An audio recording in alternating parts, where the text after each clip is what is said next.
it going? I want to show you how to do anti-spin with a staff and how to apply that to double staffs.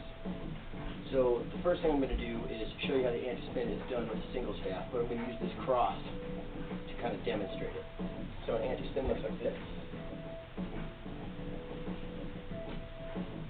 And you go in reverse.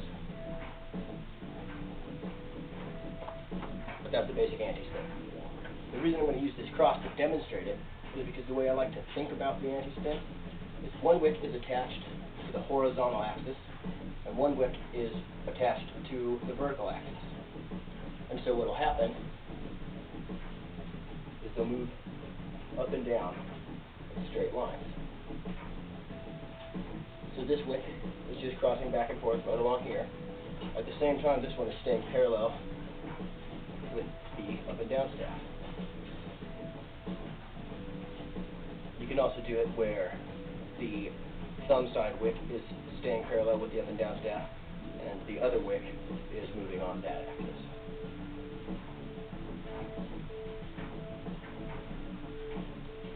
So that's the basic idea. I always practice it in those 4 point, point, point, point. So it alternates each end as it goes. So each one's just drawing a line back and forth. And it goes either direction. It's important to learn that in both directions and in both hands because there's a lot you can do with an anti-spin. One of the things that I like to do about it is change the plane of one of the wicks. You can see that this one, the bottom pinky side wick, is on the plane behind me and this one is on the plane in front of me when it's going back and forth like this. You can take this one and change the plane there. And that'll pull this one to the front for 1 beat. That's kind of like an anti-spun figure 8. And the way I do that is just loosen my grip when it goes behind my back. And that's also doable in both directions.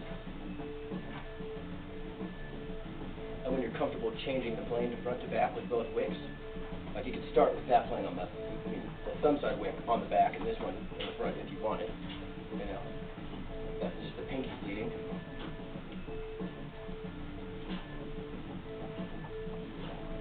And that's just part of that anti-spun, that anti-spun figure 8.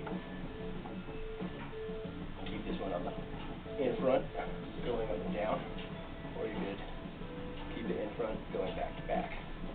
Switch the wicks to where they're front, switch the wicks that are going up and down. So there's a whole lot of variations that you can do with just one staff. There's also the plane changing thing is really cool because you can do where this one's going horizontally, this one's going up and down, and as it goes behind your head, you can switch the plane there so that you can make this one keep wrapping around your head both directions like that. And so that's another cool variation of the anti-spin. The reason you want to learn them both directions with both hands is because when you start playing with double staffs, you can start to do a lot of really awesome patterns. Like, so now that we're using 2, there's timing direction. This would be butterfly, same time. So the way you could use those anti-spins is by, this is on the vertical axis and these ones are moving on the horizontal axis. So you get shapes kind of like that.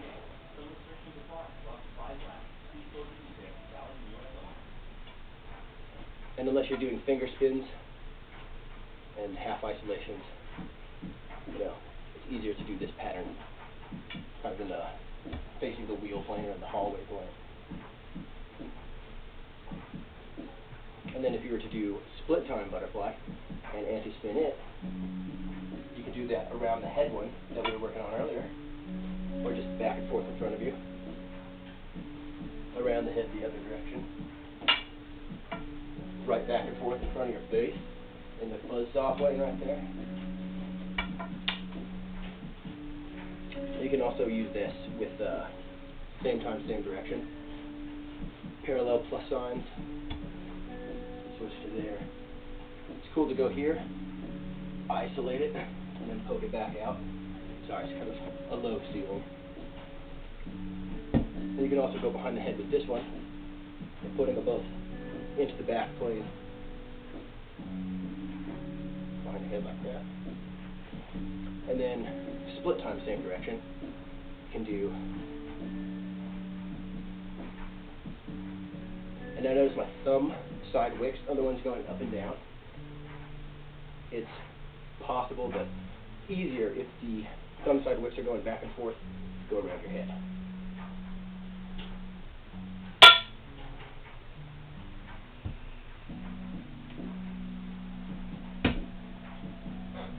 Well, I hope you get the idea and can apply that to your spinning.